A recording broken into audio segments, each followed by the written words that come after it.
Zoma voalohany volana May 2024 ankafaliana indray toko lasy toko vavy no ianako aminao atao anatin'ny vaovao an-tsary ny televiziona malagasy amin'izao antoandro izao manolotra ny araba tompoko ary ampanajana no anasako anao anaraka ny fampahalalam-baovao.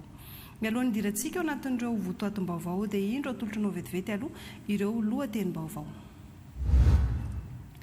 Ampiakatra 300 ny vokabary ao amin'ny distrikany Bealanana ny fampitaovana ara-pambolena nomena ireo tantsaha 432 avy amin'ny tetikasa Riplus. Tokantrano 1,750 no nisitraka ny tosika arabola avy amin'ny tetikasa Zaramira tao anatin'ny distrikany Vondrozo tao anatin'ny Rotona. Tafatsangana ao amin'ny faritra Diana ny Ligue de Voile izay ampiroborobo ny fanatanjahantena kitesurf.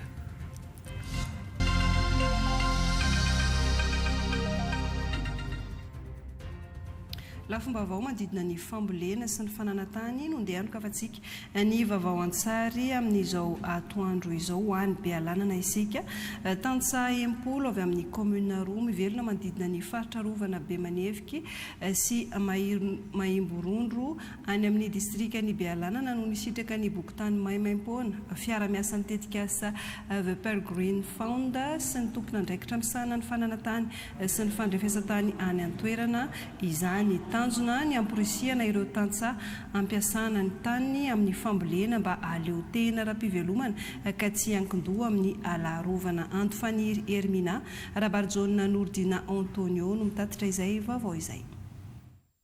Mba ahafahan'ireo tantsaha mampiasa ara-dalàna ny taniny amin'ny sehatry ny fambolena dia novatsiny Lise Clayborn tamin'ny alalan'ny The Peregrine Fund sy ny sampandrara misahana ny fananany tany sy ny fandrefesan-tany bokintany Maimaimpoana ireo tantsaha 10 avy amin'ny commune roa ao anatin'ny faritra rovan'ny Bemanevika sy Maimborondro aty amin'ny distrikany Bealanana nandritra ny fandalovan'ny lehiben'ny faritra Sofia taty an-toerana tanjona ny hamporisihana ireo tantsaha hampiasa ny taniny amin'ny fambolena mba hahatonga azy ireo hahaleo tena ara-pivelomana mba hiala amin'ny fiankinan-doha amin'ny fampiasana ny alarovana. Misy 10 izay avy eo amin'ny commune rurale Barata Benoro sy Mangondrano no nisitraka izany izay tafiditra ao anatin'ny fanasarana ny veritena ireo olona sy fizahavana ny maha-olona ho an'ireo fokon'olona izay mivelona manodidina ny faritra rovana izay andraiketany The Peregrine Fund.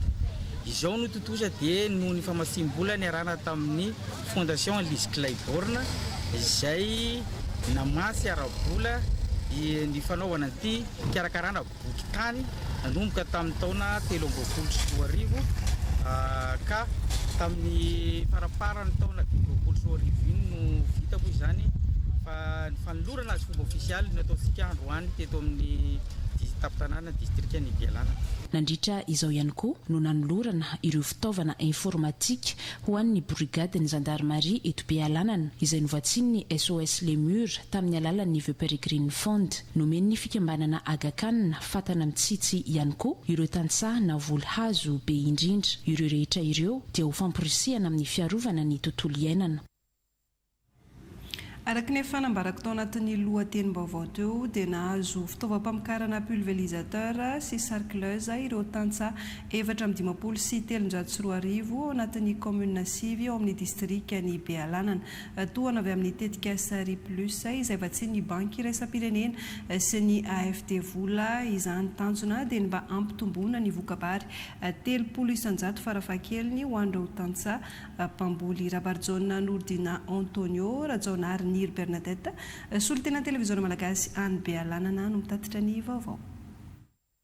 Ankoatra ny fanomezana ireo ambeo tsy zezika ary ranom-panafody dia nomena fitaovam-pamokarana pulvérisateur sy sarcleuse ihany koa ireo tantsaha 432 nomena fiofanana ihany koa izy ireo mba hanamorana ny fampiasana izany. Tanjona moa dia ny hanatsarana sehatra ny fambolena sy hampitomboana 300 farafahakeliny ny vokabary ato amin'ny distrikany Bealanana. Ny fitaovana izaregny araka ny hitantsika maso izao ny sarcleuse pulvérisateur hoentin'ireo hanatsarana ny vokabary. Iny moa zany tanjon'ny ministerany fambolena sy fahaleovantena ara-tsakafo amin'izany dia mba ampiakatra ny tahany vokabary ny tantsaha ka rehefa miakatra ny izay tahany vokabary zay atokisana fa tsy magnafatra vary ny vahoaka malagasy fa atsikato ihany afaka matsy atsika dia agnatin'izay moa zany zahay manatanteraka ny fandehanana asa nitetika Sary Plus izay amin'ny alalan'ny IRM ato amin'ny distrika Belanina dia zahay no magnaramaso amin'ny alalan'ny fifanana sy fanaovana suivi akaiky dia akaiky ireo tantsaha reo mba ahafahan'ireo magnaraka ny antsipirihany amin'ny toromarika sy fiofanana izay nomegny zareo. Tantsaha mpamboly vary ao anaty komina Sivy ato amin'ny distrikany Belanana no misitraka ity toana avy amin'ny Sary Plus ity. Hiverina araka izany fa hitombo ny vokabary amin'ny tampinjinjana araka ny tanjona izay napetraka ny tetikasa. Tantsaha mpamboly avy amin'ny Fokotany efatra anatin'ny commune ambanivohitra Antsoa any amin'ny distrikany Mandritsara no tolorany fitondram-panjakana fitaovana enti-mamokatra Georges Arson Randrenasolo Darina. Tafiditra anatin'ny politika ny fanjakana amin'ny alalan'ny ministerany fambolena ny fanatsarana ny kalitaony vokatra mba hatratrarana ny tanjony vondrony tantsaha manodidina 200 avy amin'ny Fokotany efatra anatin'ny komina ambanivohitra Antsoa aty amin'ny distrikany Mandritsara no nitolorana fitaovana pulvérisatera sy sarclage avy amin'ny fitondram-panjakana. Afa nisy famonoezana naman'izy ireo teo aloha toy ny zeziky, masomboly ary ny fanafody hentigna bibikely. Fa nisy endrikely zany nisy tavela tsy tonga tamin'ny fotoagnan'io zay fotoagna nagnatanteraka firasagna azy amin'ireo tantsaha ny tanjon'ny fanjakana zay hampisy ny vokabary amintsika amin'ny tontolo ambanivohitra satria afa iaraha manana fivovan'ny toetrandro, iaraha manana tsy fivian'ny toe-tsakorana dia izao hetsika atao zao eritreretigny hampiakatra zay vokabaritsika amin'ny tontolo ambanivohitra zay. Mamaly ny etaetan'ny tantsaha ireto fitaovana no zaraina ireto. Mahatsaro hafapahaserana tatobo izay ny tantsaha mpamboly noho ny reto fitaovana zay zezikinao fitaovana zay namenareo faly tatobo izay ary manana ray aman-dreny miasa zay tantsaha madiniky mpamboly eto misaotra betsaka tokoa. Fanomboana ihany izao natao tamin'ny tantsahan'ny komina ambanivohitra Antsoa izao fa komina maromaro aty amin'ny distrikany Mandritsara no sitraka ny fizarana ireto fitaovana ireto tontosa izao etsika izao no ny fiaramiasa teo amin'ny fitondram-panjakana sy ny tetikasa Sary Plus izay efa tsy ny Banque Mondiale vola. Iresaka vaovao manodidina ny fanabeazana vetivety isika ataon'ny ministry ny fanabeazam-pirenena Lahara-Pamena ny fijerenany maha-olona sy ny ady amin'ny kolokolo mba hananana fanabeazana tsara kalitao sy hanatsarana ny tontolo ny fampianarana eto Madagasikara. Fantatry io lalan-tsaina io nandritra ny fionana izay nataon'ny ministry ny fanabeazam-pirenena tamin'ireo mpanabe atao amin'ny siskoany Manakara Roky raha Tianjanahary Dozite Malala no mitatitra ny vaovao. Ny haona tamin'ireo mpanabe ato anatin'ny fara-pidim-pampianarana Manakara ny ministry ny fanabeazam-pirenena Rajao Narson Senja Nirina nandritra ny fandalovany taty amin'ny faritra fitifitinany ny hainy ny olana mianjady amin'ny mpanabe aty fotony tenany mba hikatsaha mba olana ho fanatsarana hatsany ny tolotra fampianarana sy fanomezana fahaizana sy fahalalana ny zanabahoaka. Ho hoentsa iray mato-minitra amin'ny fanaovana tsirambina ny asa fanabeazana fa indrindra ny ady amin'ny kolokolo sy fijerevana ny maha-olona. Rehefa nandeha tamin'ny toerana maromaro zay dia tena hoe resaka maha-olona, resaka recrutement, resaka intégration, resaka rapprochement de ménage, resaka infrastructure, ny vacation zany no fitarainana maro be dia be izay voarainay zany. Mitovitovy daholo ilay izy satria iaraha malala moa zany fa manerana ny nosy ihany koa dia ohatrohatran'izay daholo ka natao mihitsy izao fidinana zao mba nahitana maso satria olana mila vahana avy aty fotony mihitsy zany ilay olana. Kolokolo tena mahazo vahana mihitsy eo amin'ny ministère fanabeazam-pirenena satria maro ny antony tsy mahatonga ny mpampianatra tsy voaray mpiasam-panjakana satria tsy lisitra araka ny tokony ho izy ny tonga eny am-pelatana eny aminay any amin'ny fohy be dia misy miovaova io lisitra io. Ohatran'izay ihany koa ny vacation menimenina ny mpanabe hoe ela be ilay vacation kanefany normal be le izy raha ohatra ka tsy mandoa izay ny ministèren'ny finance satria olana avy fotony mihitsy le olana tsy fitoviana listra zay miainga avy aty fotony zany dia lasa misy rejet foana ny dossier dia miverimberina eo dia ela be le vacation voatonga. No afisy ny Ramatoa Ministra fa hivoaka tsy ho ela ny indemnité de logement sy indemnité décret ho an'ny mpanabe manerina nosy. Ya ny resaka indemnité de logement dia efa tena mikarakara ny fanjakana mihitsy no mikarakara azy io efa manao traitement ny finance ny indemnité de décret ho anay mpanabe ihany koa dia efa tena ao anatiny ary efa tsy ho ela io tsy maintsy Nankasitraka izao fihaonana mivantana tamin'ny Ramatoa Ministra izao ireo mpanabe aty an-toerana. Nomena fiofanana taridalana mahakasika ny fiatrehana ny fikaonan-doha-pirenena ireo tanora ao amin'ny faritra Matsatra Ambony, Atsinanana, Amoron'Mania ary Fitovinany. Tanjon'ny fiofanana ny ahafahan'ireo tanora mitondra ny feony mandritra ny fikaonan-doha-pirenena ametrahana ny rafitra fanavaozana eto amin'ny firenena. Indray rahantsika miaraka izay vaovao izay. Anisan'ny politika mpanjakana hoentina navoazana sy hampandroso aingana ny Madagasikara ny fankakivitra regionaly. Anisan'ny nanantanteraka izany ny fitalevam-paritra ny tanora sy ny fanatanjahantena eto Amoron'Mania. Tanora 20 no nahazo fiofanana anangokevitra any fotony dia any amin'ny fokotany sy ny commune ary ny distrika. Ilaina ny hevitry ny tanora amin'izao akatroko ny fanavaozana ny Madagasikara zao. 3 andro ny fiofanana azon'ireto tanora ireto izay nitanterana teto amin'ny Maison des Jeunes eto Ambositra. Tanora 430 mianadahy avy amin'ny distrikany Kongo, Vohipeno ary Manakara no nomena fiofanana amin'izao fanokafana amin'ny fomba ofisialy ny fikaonan-doha-paritra ny tanora Fitovinany izao mba ho fanamafisana ny fahaiza-manao ahafahan'izy ireo mamoaka fenkevitra tsara avy aminy. Haharitra hateloana amin'ny fampiofanana ireo tanora izay miompana amin'ny fikaonan-doha-paritra mba hampahomby izany aty amin'ny faritra Fitovinany. Tanora mandray andraikitra faritra Mandroso. Mba tsy ho atao ambetiteny fotsiny hoe tanora ho avin'ny firenena fa ho atao vainganasa sy mandray andraikitra. Ilaina ny fiainonany feon'izy ireo mba ahafahana manitsy ny krizy izay nisy sy niverimberina teto amin'ny firenena. Nisy araka izany ny fampiofanana ny solotenan'ireo tanora avy amin'ny distrika 47 ato amin'ny faritra Atsinanana izay natao tetsy amin'ny efitrano malalaky ny Rembao Ambojafy Toamasina nanomboky ny talata fa 20 ny volana Aprily ka haharitra ateloana.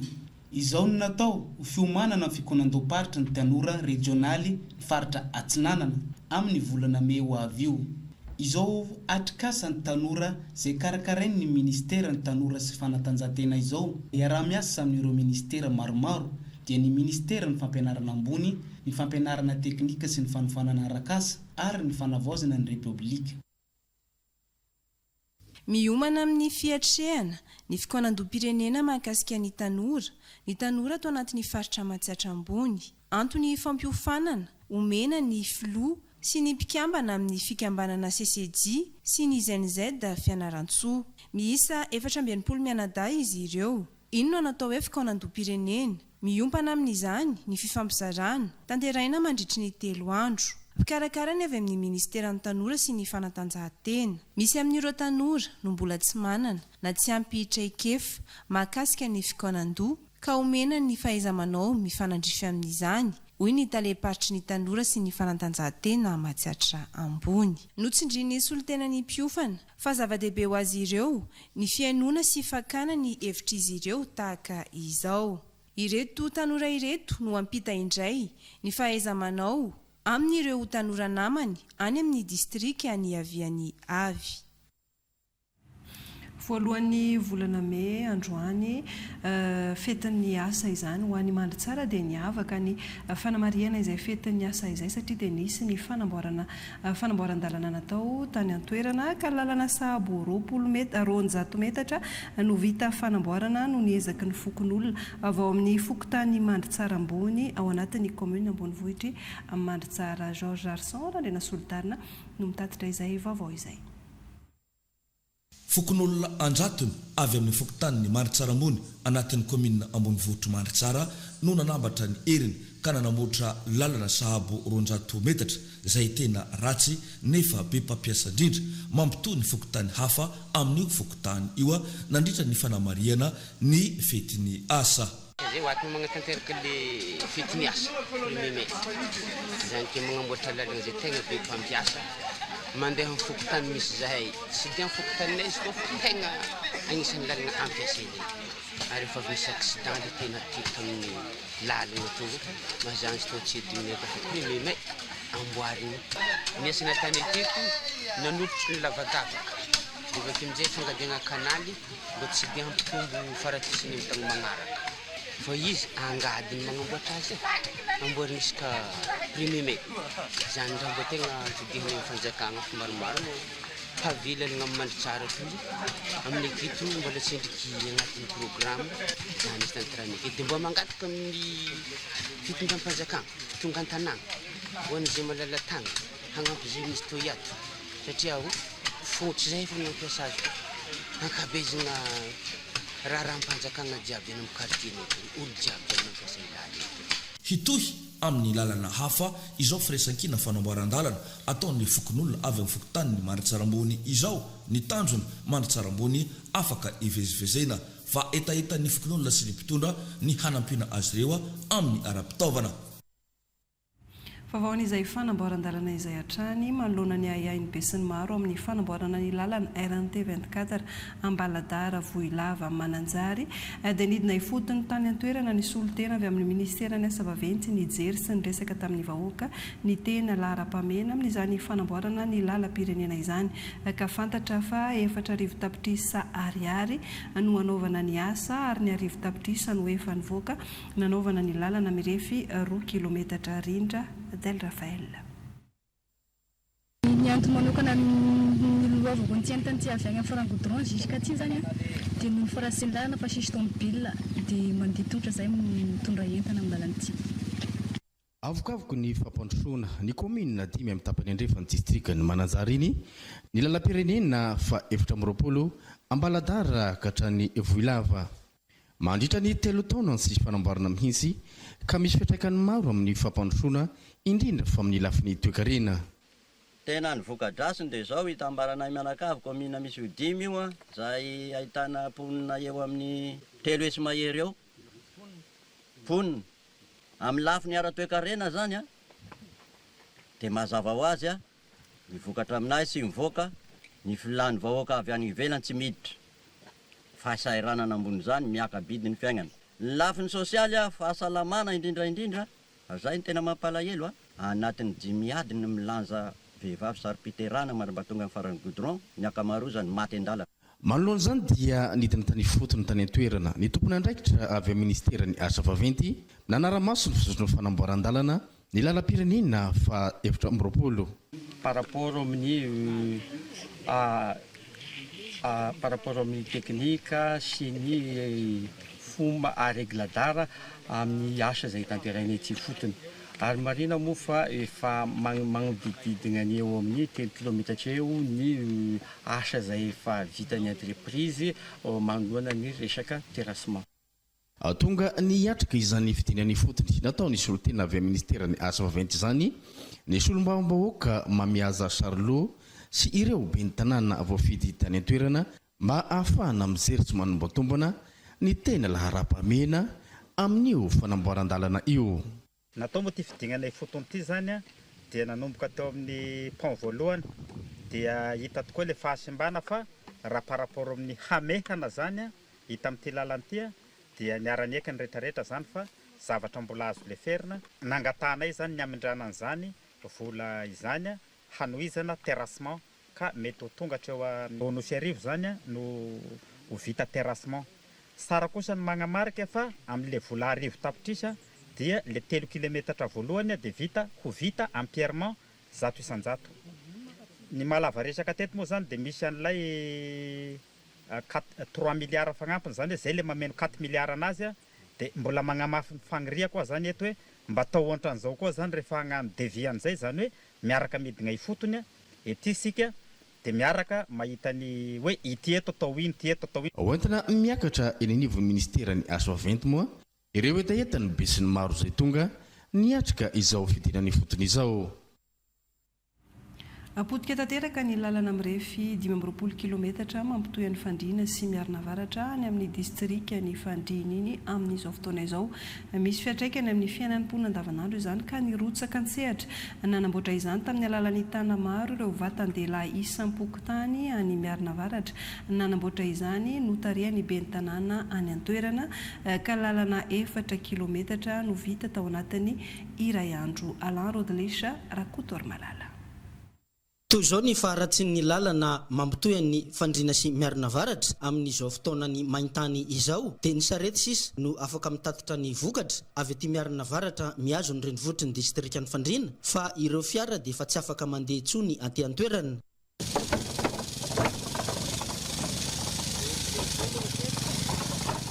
Manoloana izao faratsy ny lalana izao dia nitarika ny vatan-dehilahy 50 isam-pokotany avy amin'ny fokotany 7 ato amin'ny kominan'ny Miarina Avaratra ny ben'ny tanàna nanarina sy nanamboatra tamin'ny alalan'ny tanamaro ny ampahany lalana simba ity ahafahan'ny mponina mivezivezy sy ireo fiara hitatitra indray ny vokatra aty an-toerana.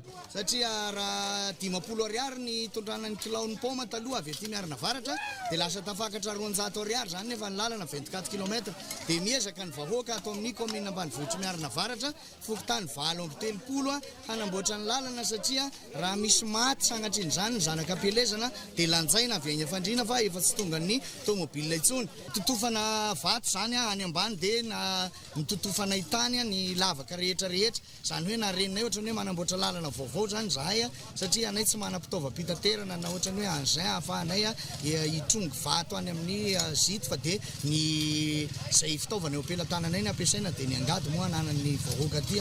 Horaisina tokoa zay fepetra zay satria sahirana zany vahoaka dia mijanona aloha zany ny camion rehefa tonga ny rotakorana. Ny hetahetanay zany dia mba ny zeren'ny mpitondra fanjakana ny vahoaka aty fotony indrindra ny lalana satria mikaikaika ny vahoaka rehefa tapaka ny lalana. Hetahetanay zany dia mba mangataka ny mpitondra fanjakana mba hizerenay hanampy anay amin'ny fanamboarana an'ity lalana ity fa tena sahirana satria ny lalana ny tena fototeny fampifonan'ny komina na voasy le lalana dia sisy fampifonan'ny komina. Ny 4 kilometatra amin'ny 520 kilometatra mampitoy ny Fandriana sy Miarina Avaratra ihany no vita ny reto vatan-dehilahy 2 mahery avy ato amin'ny kominan'ny Miarina Avaratra reto izay mbola nanaovan'izy ireo antsoavo amin'ny mpitantana ny kominan'ny Tatamalaza sy Fandriana Iara Isalahy amin'ny fanamboarana vonjomaika ity lalana mampitoy ny Fandriana sy Miarina Avaratra ity.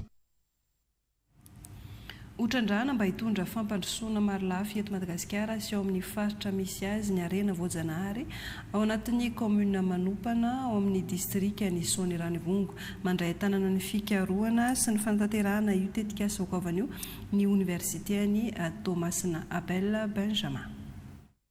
Serana samby Voajanahary Andranomasina i Mahela maro misiriritra fa sy mitondra fampandrosoana ho an'ny komina akaiky azy dia i manompana. Manana tetikasa samihafa nankatoavy ny filan-kevitra kominaly i manompana fa ino aloha ny fotom-piveloman'ny mponina ato. Mamaly izany i ben'ny tanàna Bakarboana André. Taloha izy tokamony satria sarotra ny lalana. Izy amin'izao zany dia vita io lalana io tonga eto Mambo. Ny komina Mambo aty zany dia fambolena, filoliana ary mijono zay ny fiveloman'ny mponina amin'ny ankapobeny.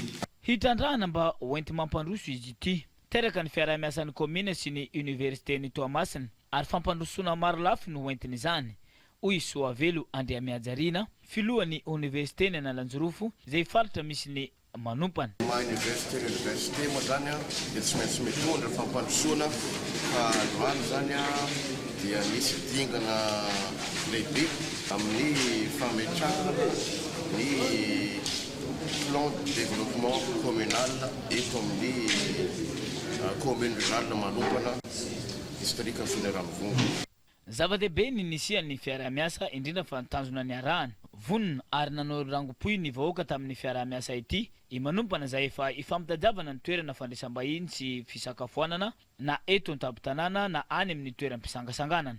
Fiorina zao zegny dia hita nefa miaro sy mahay mitombo ny olo miaraka miasa aloha amin'ny fampandrosoana ity komina ity manomboka ny any ka eto mitondra zay teny fisorina zay ary matoky zahay raha ny famelabelarana teto dia hoisy fovany amin'ny redingana amin'ny sehatra maro samihafa na amin'ny fambolena na amin'ny fompiana na amin'ny jono indrindrandrindra ny fizahan-tany aty amin'ny commune ato amin'ny fisain'ny lalana io sy ny fitsinjovana fampandrosoana maharitra eto amin'ny commune izay hitondra fiovana sy fampandrosoana eo anivon'ny vahoaka tsiraikaraiky.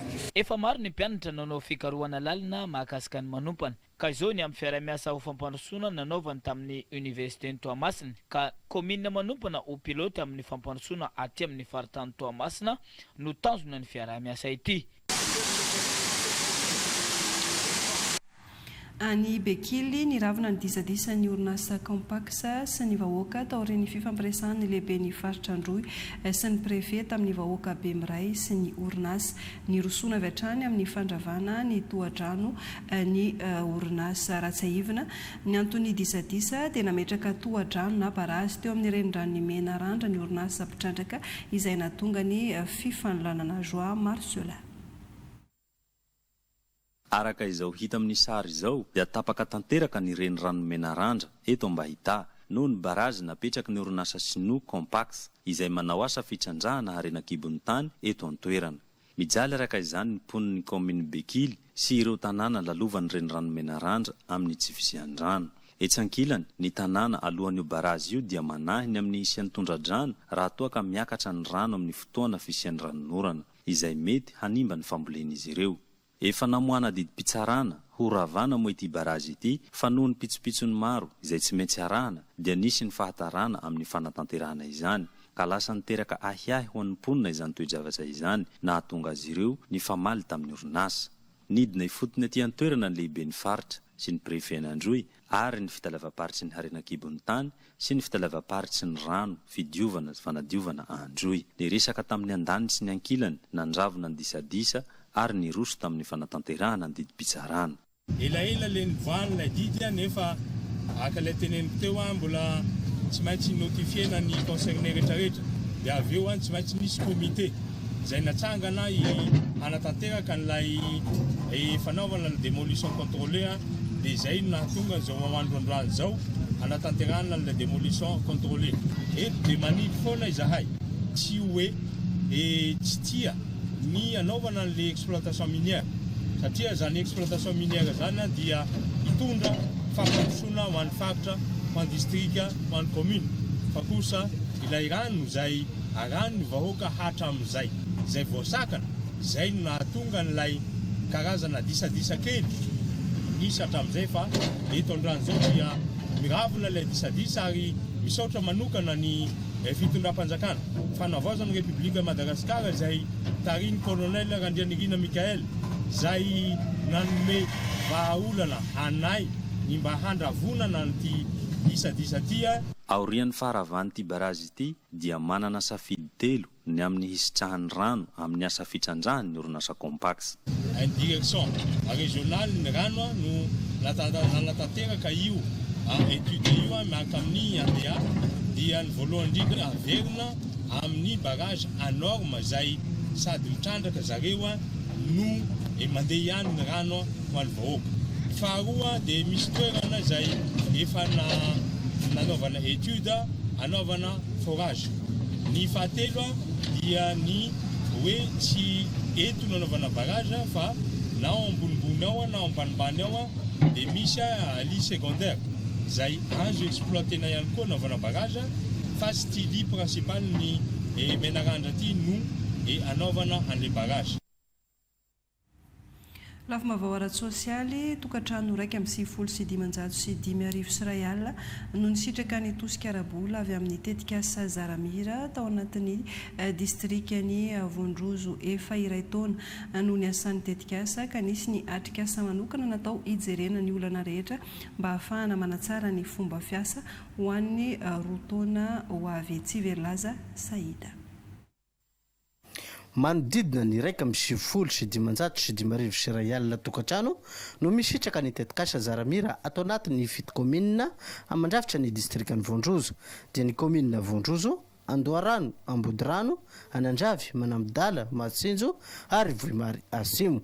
Efa ho ray taona ny tetikasa no nandeha ka nisy ny tombanezaka izay natao izerena ny olana sy ho fanasarana ny fitohizan'ny tetikasa ho an'ireo taona manaraka. Zany misy teatrikasa ity izay anaovana fa évaluation ihany koa zay todika an'izay zavatra efa vita satria raha tsy diso angamba dia efa misy ray taona ny misian'ny teatrikasa ity tato anatin'ny districtny Bolozy ka tena rariny dia rarina tokoa raha ohatra ka mba manao zay todiky satria raha tsy diso ihany koa za dia hoe telo taona ny faharetany ka tsara zany mba isian'izay todika aloha amoana ny zavatra nisy tao anatin'izay ray taona zay inona ny tokony lesona tao anatiny inona ny tokony hasaraina misy ihany koa moa le fitsinjaran'asa araka izay teleniny nandray fitenenana teo noho izany dia tena tsara dia tsara misiany atrikasa ohatran'izao. Maro ireo olana nivohitra nandritra izany ka novahana tamin'ny alalany asambondrina nandraisany rehetra anjara. Ity tetikasa ity dia fiara-miasa ny fitondram-panjakana amin'ny alalan'ny ministeran'ny mponina izay tanterainy SAF FJKM ary vaseny UNICEF vola ka zaza lasaka ny 12 taona ny reny bevoka ary ny olona manana fahasembanana no misitraka azy. Efa tonga ny anivon'ny distrika ny Akora sy Antanambao-Manapotsy ireo fitaovana natanterahana ny fisoratana anarana biometrika ao anatin'ilay tetikasa izao tokana avy hatrany dia amperinasa avokoa ireo tompona andraikitra mpikirakira izany amin'izao fotoana izao indray rahantsika miaraka ny vaovao mahakasika izay. Ao anatin'ny tetikasam-panjakana amin'ny alalan'ny ministeran'ny atany sy ny fitsinjaram-pahefana no ahafantaran'ny olona iray na ny fahizina ka ho an'ny tato amin'ny distrika Antanambao-Manapotsy izay vao natomboka ofisialy tamin'ity herinandro ity ka ireto lehibena sampandrara no nisantatra izany teto ho an'ny tato amin'ny distrika Antanambao-Manapotsy ny komina ambanivohitra enina mandrafitra azy dia ahitana ity fisoratana anarana biometrika ity avokoa ka ireo olom-pirenena feno 12 taona no miakatra manana karapanondro no misitraka izany maimaim-poana mandritra ny 3 volana no anatanterahana izany ary aorinan'izay dia ivadika ho asa andavanandro tanterahin'ny délégué ny boriboritany ato amin'ny distrika. Mirosa ny asa fisoratana anarana biometrika raha ho an'ny aty amin'ny distrika ny Akora amin'izao fotoana izao izay tetikasa ny fitondram-panjakana amin'ny alalan'ny ministeran'ny atany sy ny fitsinjaram-pahefana iandraiketa ny tetikasa prodizy mivantana amperinasa avokoa ary ireo mpiandraikitra mpikirakira izany ho an'ny atao anatin'ny komina 5 izay mandrafitra ny distrika ety an-toerana afaka mandray ny olom-pirenena feno 12 taona no miakatra noho izany ireo mpisehatra rehetra eny anivon'ny boriboritany izay misy ato anatin'ny distrika ny Akora mandritra ny fepitaona izay anatetarana izany ary ny fandraisana andraikitra avy ny mitsirairay izay voakasika no andra. Vaovao any amin'ny faritra Atsinanana nahitana fampitehana ihany koa ny parka Ivoloana nandritra ny fandalovan'ny rivodoza Gezany ka ireo azo goavana ny tena lasibatra nandritra izany ireo biby izay tezana ihany koa dia efa raha maso akaiky ny fahasalaman'izy ireo any amin'ny toerana izay tezana azy ary efa manomboka ihany koa ny fanarenana ny parka Ivoloana. Andrea Flaviana Romualda Rakotormanana no mitatitra ny vaovao. Nisy fiantraikany tamin'ny tontolo iainana moa ny fandalovan'ny rivodoza Gezany lasa iny. Anisan'izany ny alarovana ao amin'ny parka Ivoloana. Manoloana izany anefa dia tsy nitaza-potsiny ireo Madagascar Fauna and Flora Group fa dia nandray ny andraiky ny avy hatrany ka nanadio an'ireo kakazo izay nanjera maro tao amin'atin'ity parka Ivoloana ity izay nanasana ny vahiny avy any Dilambato moa ny ara nanadio anireto kakazo izay simba ny rivodoza lasa iny. Ny fandalovan'ny cyclone mandraka androany dia tena hoe mbola manaty izay fanarenana sy fanatsarana ny parka izay hatrany ny ekipa rehetrarehetra. Ny efa nisy moa izany fepetra manokana moa izany dia ataoko hoe fanadiovana ny lalana izay ny tena hoe ngeza be indrindra nataonay. Eo ihany koa ny ekipa zo manokana efa misy lamina manokana ho fikarakarana manokana nireny biby izay karakaraina ato. Fa ho an'ny ekipa rehetrarehetra moa izany efa nisy asa tana maro natao mba hanatsofana ny lalana mba ahafahanay ekipa rehetrarehetra ihany koa mandeha miditra mankaty amin'ny parka entina hikarakarana ny biby moa izany mazava ho azy. Na dia teo azy izany dia tsy nisy fiantraikany tamin'ireto biby izay arovana ao anatin'ny parka moa izany rehetra izany. Na dia teo aza le dégâts marobe hitantsika iny, simba le enclos le toerana ipetrahan'le biby, fa na dia stressé kely aza le biby, fa amin'izao zany commence miverina tsikelikely fa salama tsara le biby amin'izao. Dia mamerina manamboatra tsikelikely koa le toerana ipetrahany. Voakarakara tsara ihany koa moa ny sakafo sy ny fahasalaman'ny biby samihafa ato anatin'ity parka ity. Ato anaty station ato efa misy fanaraha-maso manko, sady misy patrouilleur moa sady efa mipetsaka tsara amin'le villageois local hoe tsy mety le mihaza sy mihinana biby reny. Dia le miriankiny efa manana territoire andreo, ireo zany tsy mandeha manakaiky village any fa presque manodididina. Izay koa anisany nomezana sakafo amin'izay tsy mandeha lavitra be loatra le miriany mitady sakafo. Amafisina trano moa ny fikolokoloana sy ny fiarovana ireo ala voajanahary sy ny biby ao anatiny mba tsy ho lany tamingana. Raha fomba vaovao ara-pahasalamana avy any Morondava nametraka paikady vaovao mba hisitrahan'ny rehetra ny vaksiny fiarovana amin'ny endrana rajako na ny mpox ny fitaleava-paritra ny fahasalamam-bahoaka any Menabe Isabelle Jouda Célestine Andry Marsan.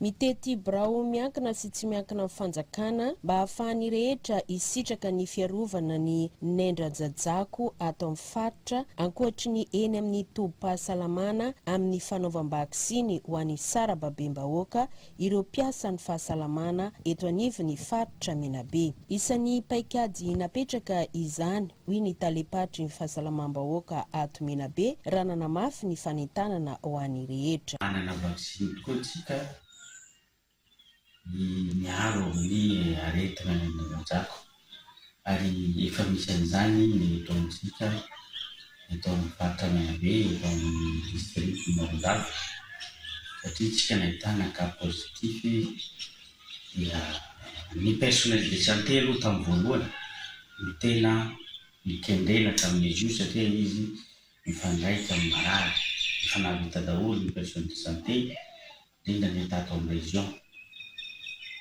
Tsika zao dia nahazo ihany koa satria mbola misy izy io any Antananarivo any fa arakaraky ny nombre ny olona atao vaksiny no anavana ny commande dia commande tsika farany ity dia nanana 1000 dose zany tsika. Io zany manentana tsika rehetra satria ny aretina zany misy fomba fiteny zay hoe aleo misoroka toy izay tsara. Tsika zany efa modikody atao amintsika izy io dia manentana antsika satria ny ekipa mamonjy ny entité rehetra, nanao ny fahasalamana izy tamin'ny herinandro izy, nanao tany amin'ny polisy, dia amin'ny herinandro izy andeha ho any amin'ny miaramila. Dia izay rehetra zany entité afaka sy mazoto anao satria ny vaksiny moa izay fiarovana zay dia tsy maintsy ngatahana ihany koa ny hoe isika mazoto anao azy fa ny azo atao aloha zany dia manentana zahay mba hanao an'io tsika amin'izay fiarovana. Ampatsihivina fa mamaim-poana ny fanaovam-bakisiny ary anentanana ireo sofokotany indrindra fa ny mpanentana ara-pahasalamana mba hanentana ny olona eny fotony mba hampihena ny fahasarotana raha sendra ka misy ny aretina. Fametrahana fandriampahalemana amin'ny distrika Nandilamena tanterahana mandritra ny 3 andro nanomboka ny 7 aprily 2024 sy 2024 teo ny fampiofanana ireo vatan-dehilahy mahakasika ny ady amin'ny tsy fandriampahalemana izay karakarain'ny OMC any amin'ny distrika Nandilamena.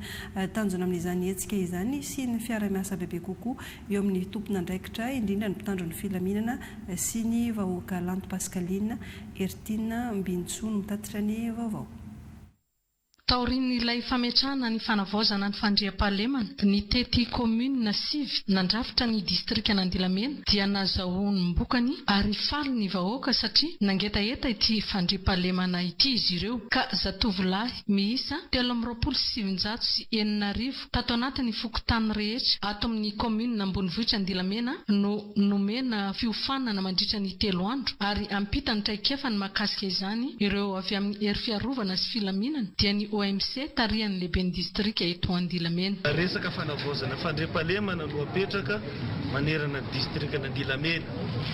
Ikena fa misy asa ratsy ara-jakany sy fandriam-pahalemana ty distrika ty ka niezaka ny eo anivon'ny OMC mitady vahaolana mba hahafahana mametraka izay fandriam-pahalemana maharitra zay.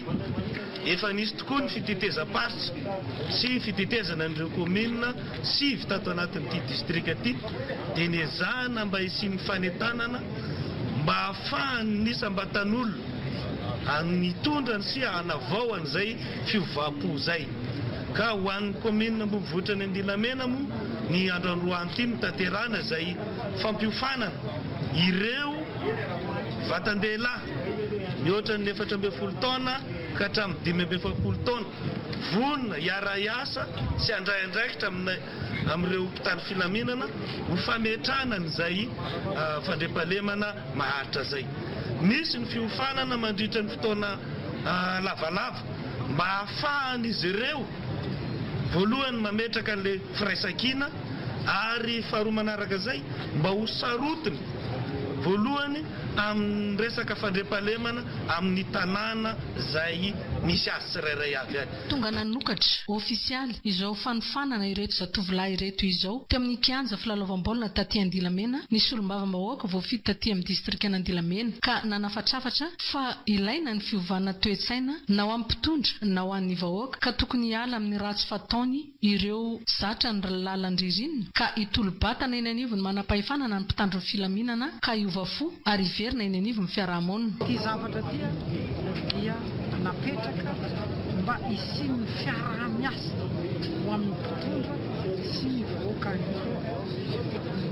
ary tsy napetraka ho any amin'izareo vahoaka foa ny fiovana fa napetraka koa na aty aminay mpitondra dia takina ny fiovana dia mba ahafahana tena mametraka n'ilay hoe firaisan-kina fiaraha-miasa ary ahafahana mahazo tolo-tanana fety be avy any amin'ireo vahoaka izay miara-miasa ny fiaraha-mientany rehetra manomboka hatrany misy fokotany ny délégué mpanjakana ny be ny tanàna ny mpitandro ny filaminana sy ny mpitondra isanambaratongany ary ny vahoaka no ahatanteraka ny fandriam-pahalemana ary ny tanjona dia modely ny aty Andilamena raha toa ka nalaza tamin'ny lafiny sy fandriam-pahalemana maro teo aloha.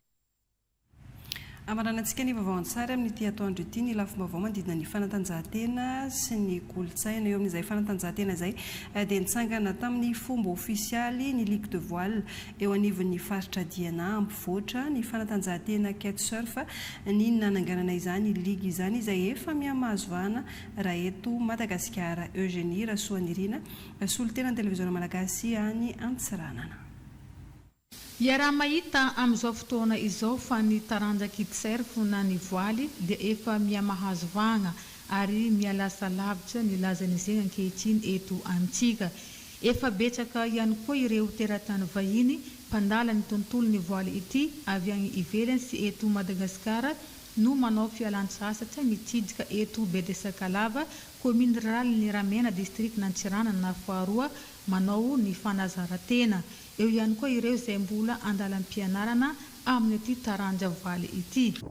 Eto amin'ny Bedesakalava zany malaza fisimena kitesurf, windsurf, wingfoil sy ny sisa zany.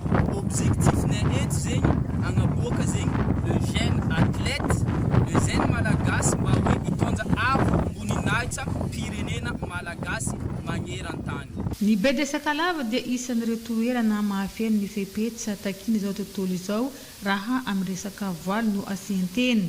tombony ho an'ny faritra Diana ny fisiana ity toerana ity ary ny fikolokoloana azy no teny na tsipin'ireo tompon'andraikitra isan'ambaratongany nandritra ny lanonana fanokafana tamin'ny fomba ofisialy ny fitsanganan'ny ligy ny voaly aty anivon'ny faritra Diana.